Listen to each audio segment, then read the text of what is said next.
প্রিয় শিক্ষার্থীবৃন্দ, আসসালামু আলাইকুম। আপনারা অবশ্যই জানেন যে ঈদের আগেই আপনাদের উপবৃত্তির টাকা দেওয়া হবে।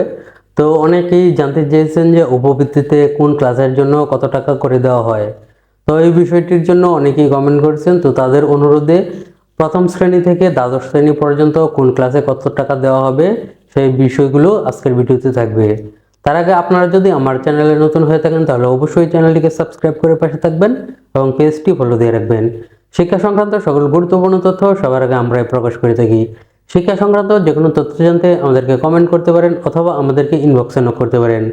আমরা আপনাদেরকে সর্বোচ্চ সহযোগিতা করার চেষ্টা করব ইনশাআল্লাহ। তো চলুন জানাই যে আপনারা প্লে থেকে অর্থাৎ প্রথম শ্রেণী থেকে দ্বাদশ শ্রেণী পর্যন্ত কোন ক্লাসে কত টাকা করে দেওয়া হয় এবং বৎসরে কত টাকা দিবে। তো প্রাথমিক বিদ্যালয়ে যারা লেখাপড়া করেন প্রথম শ্রেণী থেকে পঞ্চম শ্রেণী পর্যন্ত তারা পাবেন 900 টাকা করে। তারপর হচ্ছে যারা ষষ্ঠ শ্রেণীতে অধ্যয়নরত আছেন তারা পাবেন হচ্ছে 1200 টাকা করে।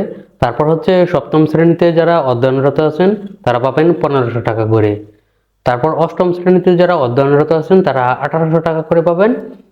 তারপর নবম এবং দশম শ্রেণী যারা আছেন তারা পাবেন 2400 থেকে 2800 টাকা পর্যন্ত। তারপর যারা একাদশ শ্রেণী এবং দ্বাদশ শ্রেণীতে আছেন তারা 4800 থেকে 5800 টাকা পর্যন্ত পেতে পারেন। তো আপনারা যদি বিগত সময়ে কোনো একটি নির্দিষ্ট সময়ের টাকা আপনাদের না আসে তাহলে কিন্তু আপনারা ডাবল টাকা পাবেন, অর্থাৎ আপনাদের যে টাকাটা বাউন্স হয়েছিল সেই টাকাটা সহকারে কিন্তু আপনারা পাবেন। তো সেক্ষেত্রে আপনাদের টাকাটা ডাবল হয়ে যাবে। তো খুব শীঘ্রই টাকা দেওয়া শুরু হবে। যদি তার ভিতরে আপনারা টাকা না পান টাকা দেওয়া শুরু হওয়ার সাথে সাথে, তাহলে কিন্তু অবশ্যই আমাদেরকে কমেন্ট করে জানাবেন, তাহলে কিন্তু আমরা বলে দিতে পারবো যে আপনাদের কি জন্য টাকা আসে নাই।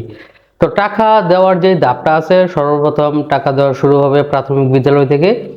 তারপর পর্যায়ক্রমে ষষ্ঠ শ্রেণী, সপ্তম শ্রেণী, অষ্টম, নবম, দশম এবং একাদশ ও দ্বাদশ এভাবে কিন্তু টাকা দেওয়াটা শুরু হবে। তো যেদিন প্রাথমিকে বৃত্তির টাকা দেওয়া শুরু হয় সেদিন কিন্তু আপনারা পেয়ে যেতে পারেন, অর্থাৎ আপনারা যারা ষষ্ঠ, অষ্টম, নবম, দশম আছেন।